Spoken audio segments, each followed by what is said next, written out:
Bharatiya Janata party पहले से ही perception बनाते हैं, वो पहले से ही वो अपने आप को कमजोर समझते हैं। बहुत लोग संपर्क और बहुत सारी बातें करते रहते हैं कि अगर उधर भाई साहब गड़बड़ हुआ तो थोड़ा इधर भी दरवाजा खुला रखिएगा। सहनी जी हमारे साथ आ रहे हैं, इसलिए थोड़ा कम सीट में आप एडजस्टमेंट कर लीजिए।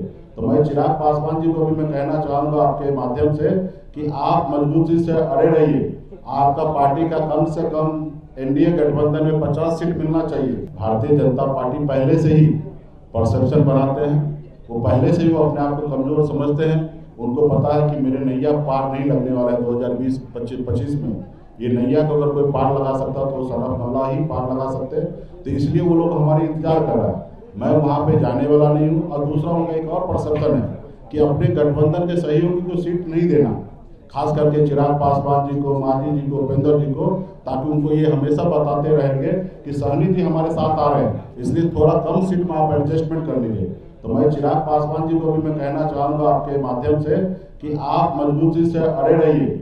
आपका पार्टी का कम से कम एनडीए गठबंधन में 50 सीट मिलना चाहिए। और आपको अगर कहे कि मुकेश सहनी आ रहे हैं तो इस बात पे विश्वास नहीं कीजिए। क्लियर है कि वीआईपी पार्टी खास करके एनडीए में तो दूर दूर तक नहीं जाने वाले, महागठबंधन में है और अपनी हम लोग सरकार बनाएंगे। और मांझी जी से भी आग्रह करते हैं, उपेंद्र जी को कह रहे हैं कि मांझी जी अभी 35-40 सीट मांग किए हैं, तो 35-40 सीट तो मैं मानता हूं कि ज़्यादा है, लेकिन कम से कम 20 से 25 सीट उनको मिलना चाहिए। और उसी तरीके से उपेंद्र जी को भी मिलना चाहिए।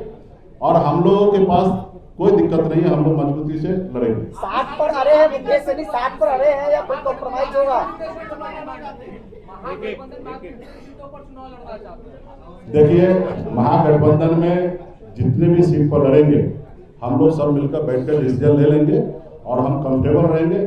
और आपने देखा पिछले बार हमने राष्ट्रीय कार्यकारिणी का जब हमारा बैठक हुआ था, हमने अपने पार्टी के लिए एजेंडा सेट किया कि भविष्य में हमारी पार्टी 60 सीट पर चुनाव लड़े। उसी तरीके से भारतीय जनता पार्टी का भी एजेंडा होता है, जो बिहार में आके जेपी नड्डा साहब ने कहा कि देश की जितनी भी क्षेत्रीय पार्टी है उसको हम खत्म करेंगे। तो सब अपने अपने पार्टी के लिए एक रोड मैप बनाते हैं, उसी तरीके से हमने बनाया है।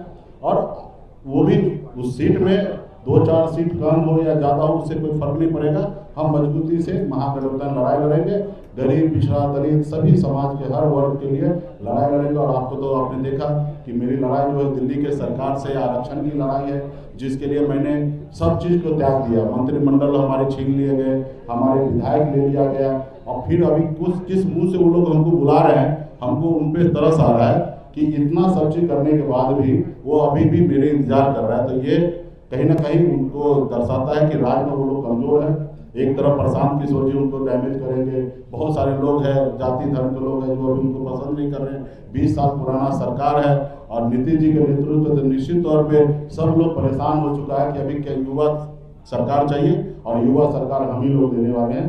तो इसलिए मजबूती से महागठबंधन में हम लोग सरकार बनाएंगे।